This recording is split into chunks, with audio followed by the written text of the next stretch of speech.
Welkom bij een Rondje Brussel, de podcast die je meeneemt op een ritje in het reuzenrad. Wij zijn Frederik en Imijn en vanuit onze cabine bieden we letterlijk en figuurlijk een nieuwe kijk op de Brusselaars. We trakteren je elke maand op een uniek gesprek hoog boven de stad met één slotvraag.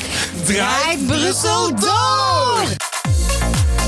C'est compliqué. Il existe un monde en dehors de Bruxelles. Ja, maar Brussels is the capital of the free world. Het uitzicht verveelt nooit. De Marollen, het Justitiepaleis. Exactement, la Grande Roue, c'est sur la place Poulard. Het stadhuis moeten we weer ergens zien. En natuurlijk het Brussels parlement. Dat kende ik eigenlijk. Ja, dat doet dat, hè. Yes, stap in, want het cabinegesprek begint nu. Welkom iedereen, welkom opnieuw bij een Rondje Brussel. De Ferris wheel In de Ferris wheel. En het is een speciale editie, inderdaad. Omdat, Frederik... Ja, we zijn sowieso een multilingual city. En dit zal onze eerste aflevering zijn in English. But I think we have two people in front of us that are better in English, Frederik. We'll see. We'll find out. But why? The why. Okay.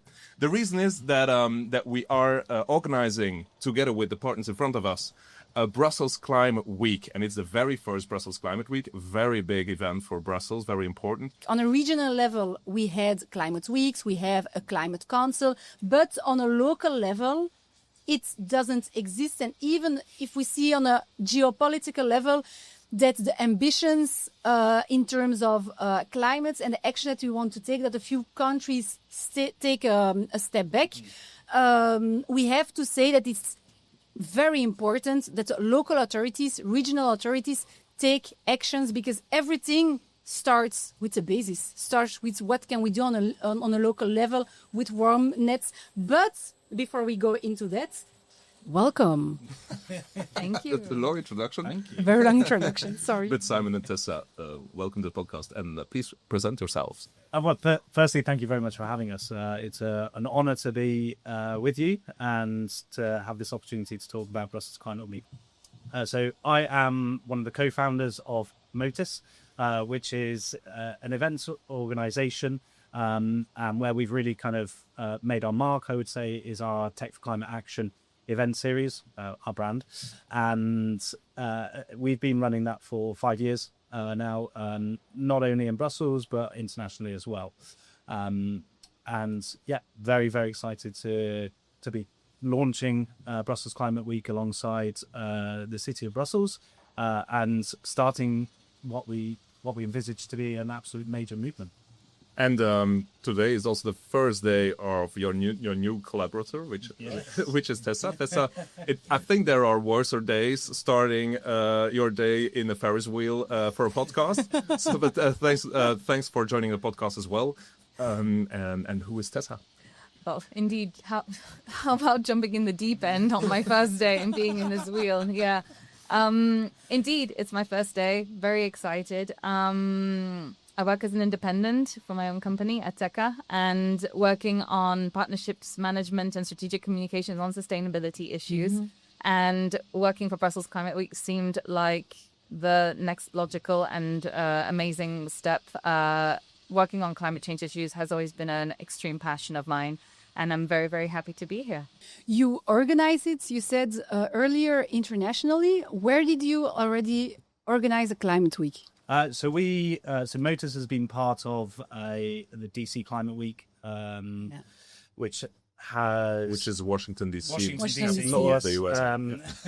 Just a small country, which obviously has its own challenges.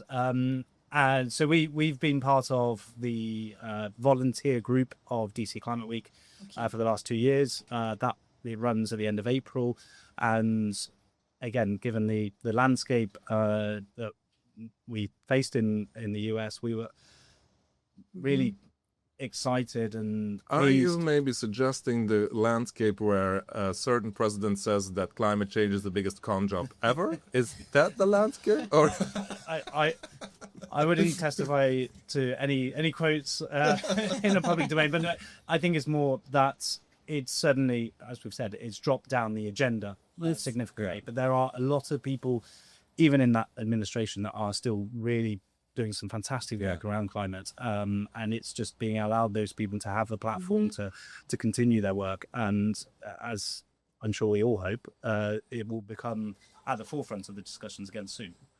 So yes. Yes, and even in Brussels, it has to come again on the forefront.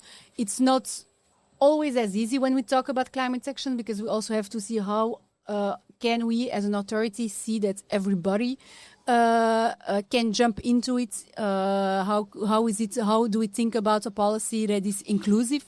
So it's very broad. But in Brussels, before we're going to talk about geopolitical, but I think, Tessa, you want to say something about it? In the sense that I've been to quite a few climate weeks, and in bigger cities like London and Paris. And indeed, the scale of these events have been massive, and they have to be to a certain degree. But on the flip side, they have also felt very overwhelming and inaccessible, and people tend to lose the narrative thread quite a lot, with a lot of information overload, especially on content that is as scientific and technical and political as climate change. So doing it in Brussels, I grew up in Brussels, I was born here. And Brussels... you are an echte Bruxelles? French-British, but an honorary Bruxelloise. Yes, indeed. And even though Brussels indeed is smaller, it remains extremely important on the global stage. And it is its size and the fact that it's smaller size and the fact that it is international and dynamic and cosmopolitan that makes it an amazing place for something like a climate week, because it's more accessible. People are able to engage more easily, and they are able to understand this kind of content a lot more approachably. Maybe a very important take on that, because what you explain now is exactly one of the key elements of the, I would say, the DNA that we're hoping to get together for this Brussels climate event. Because otherwise, I mean, Iman and I, we are really like, I don't know, seeing a lot of people also in the expat and European bubbles and so on. And often, I mean, of course, the I would say the name Brussels and I would say the symbolism of Brussels is there when everyone knows it as this policy making machine. But often we have discussions where I'm almost obliged to say, yes, but that's cool and it's nice. But you know that Brussels is also a genuine city with citizens and its own problems and and socioeconomical differences between neighborhoods. And so now focusing during Brussels Climate Week around the northern quarter where we have this idea of really pushing forward to become this first, I would say, zero carbon neighborhood of the city, where we have our heating network that we are putting into place, where we have all key actors around the table, private and public, to work together and get somewhere. And that's the reason why Gave Maritime, the tour and taxi site, was chosen by Simon, also because it's a very beautiful building, right? Yes. But also because it's very well positioned to explain something to our audience then, that Brussels is certainly this political machine up there, but it's also this local city for a lot of locals and a lot of people that are really living in these neighborhoods, and linking those together is something that's really nice to be able to do, I would say. It's an approachable city with a very, very important role at the political level and international level, but it remains intimate and accessible, which is what is important when it comes to events like this. Absolutely. I would also add that through the work that we've done with the city of Brussels on building Brussels Climate Week is that absolutely there are neighbourhoods in Brussels, there are communities across Brussels, there are challenges that everyday Brussels citizens face. So whilst obviously being known as the European political capital, it is also a thriving and busy city in its own right. So as Frederick, you rightly said, being able to link that kind of EU institution level from a regional perspective down to the grassroots of what the city and the urban area is a really exciting but also important opportunity for us to bring a week together to celebrate some of the solutions, products, everything that all these amazing different organizations and individuals are doing to create a better environment for us all. Yes, Frederick and we had 2 weeks ago, every year we organize debates with entrepreneurs. And 2 weeks ago, we did one around circular building. And I think a few of those entrepreneurs will be joining. Thank you, Frederik. Will be joining the Brussels Climate Week, and we talk about shape, for example, Or BC materials also. And we talked about the challenges. And what's interesting is that at the end, we talked about what is the biggest obstacle and what is necessary to make bigger steps in terms of climate actions. And some of them said some things have to be expensive. More expensive, sorry. Some things have to be more expensive. For example, material that isn't that you can't recycle, for example, so that people will be more motivated to buy the stuff that you can recycle.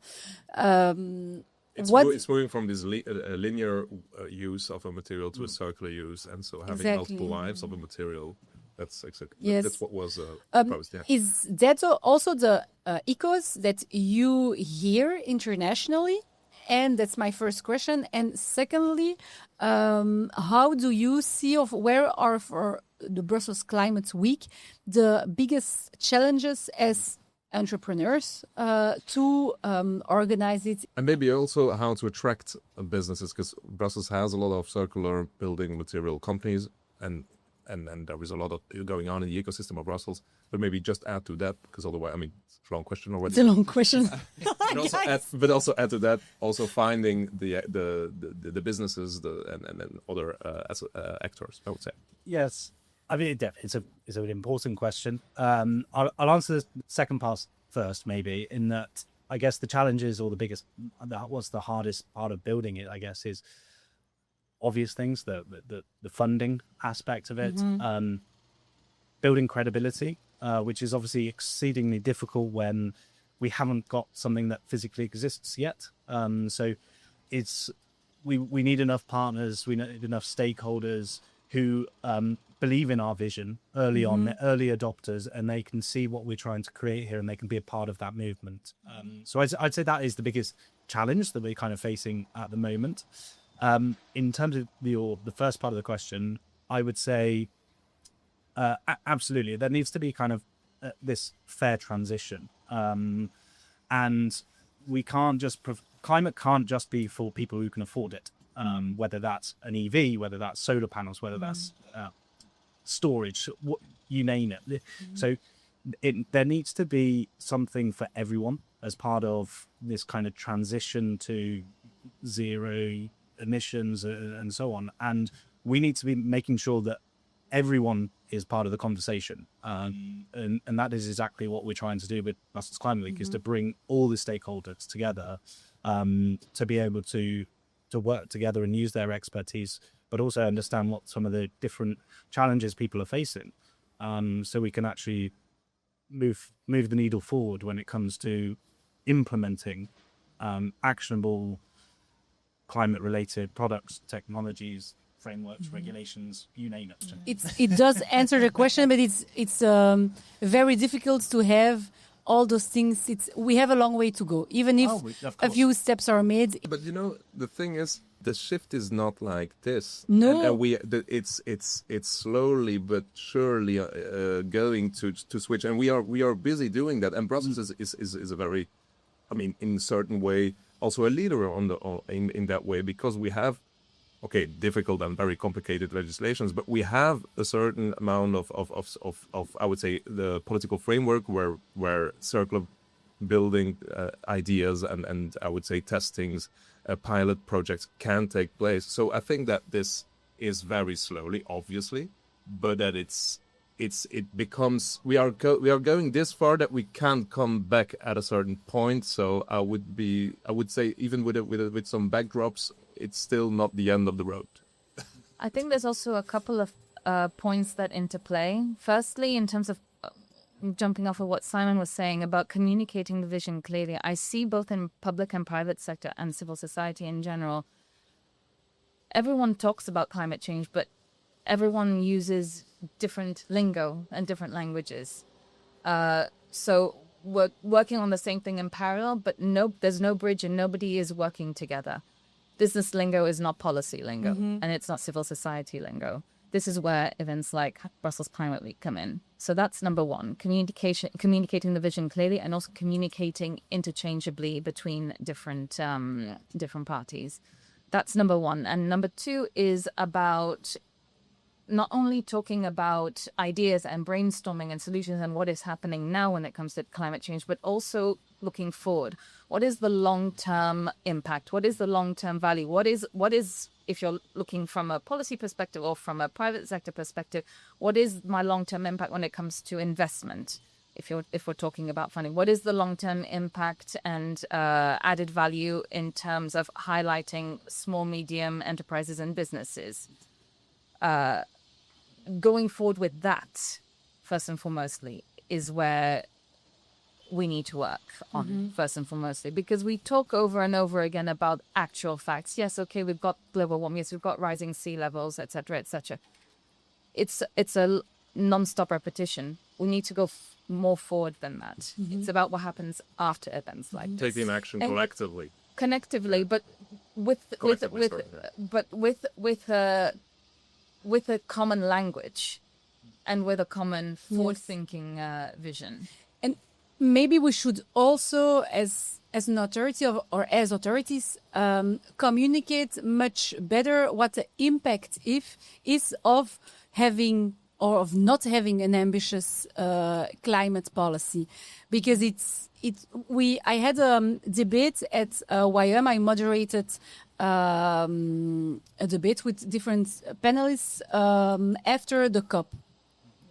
And it was focused on the vulnerable groups and the fact that we also see that in Brussels, the most vulnerable groups think that it doesn't affect them, and also there are a lot of issues, but actually they are the first victims of heat waves, of climate issues, and so having an ambitious climate action and policy is also having a social policy, but we need to translate it. You talked about communication. We need to translate it in a better way so that they realize it affects them and it's important for their health also. Like for people who live maybe in the underserved areas, for which generally politics in general, but also climate policies seems very far away. And of course, you're gonna first be your priority. It's about priorities for them. Like, what is my priorities? Just like this and yes, food on the table and my children to school and my housing problem is I really want. Those kinds of priorities are just very far away from I would say the consequences of climate risks. But what we do is we organize these workshops in neighborhoods of the city where we talk about flooding and the consequences of flooding, because everyone that has a flooded cellar is complaining, of course. And then you explain, but why does this happen? Why does this why happens this more often than before? And yes, there is a solution. That's why we're doing that and that and that. And then they follow. They can really jump on that train. Once they see what's their personal involvement in it, then probably they're going to be more open to discuss this and to be able to understand why we should take unpopular measures, for example. Yeah, I think it's about communication. Huh? What you say? Yeah, absolutely. All right, Simon and Tessa, we are now at the highest point of the Ferris wheel. We are. So we need to interrupt our discussion because we need to ask you something else. And my question will be, yeah, you can ask a question. What is a very a highlight professionally for you guys or personally in terms of climate action? In your life? I mean, I could name... Joining the Brussels Climate Week too? That's upcoming, though. That's upcoming, yes. But indeed, aside from Brussels Climate Week, I mean, there are so many, but I guess one that I very much would call a highlight is I used to work for an NGO, ENDA, in Senegal. in partnership with UN Women. They had projects that helped fund female rural community SMEs in the country. And through them, we were able to help women grow their SMEs when it came to renewable energy companies, and also in terms of mangrove restoration. And to see that first and foremostly on the ground from a civil society perspective and an NGO perspective in a very country nice. in need. And from a women's perspective as well. It was Talk amazing. about real impact. That's amazing. Yeah. Indeed. You know, we talk about, because I've been to many COPs, for example, and they're very important, these big conferences, but seeing things happen on the ground and translate directly on the ground is crucial. So that would be one of my highlights. Nice highlights. And Thank of course, you. Simon, you're not up to hope. You have to top I don't know how I that. can beat that, but I think that's bringing it back to the discussion, I guess. Well, I think a real highlight for me is seeing an idea start to become real. Those initial conversations we had last June, Frederick and I, about at Brussels Climate Week. Can it happen? Can it be possible? And then seeing the response and the reaction from multiple stakeholders to say Brussels needs this. This is different, and this is going to make a change.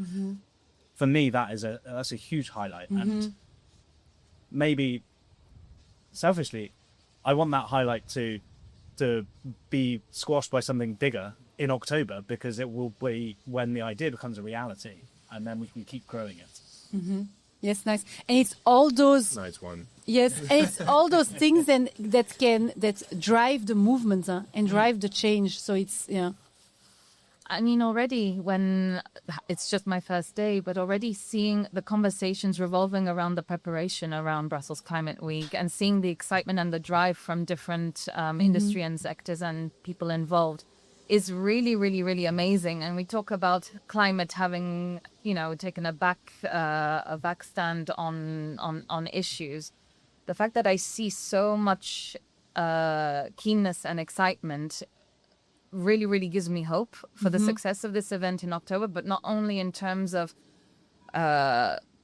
it's happening, but what happens afterwards, what happens after the brainstorming and the discussions and the ideas. Trust and consistency in climate strategies is fundamental. That's what we heard yesterday also during your circular building conference.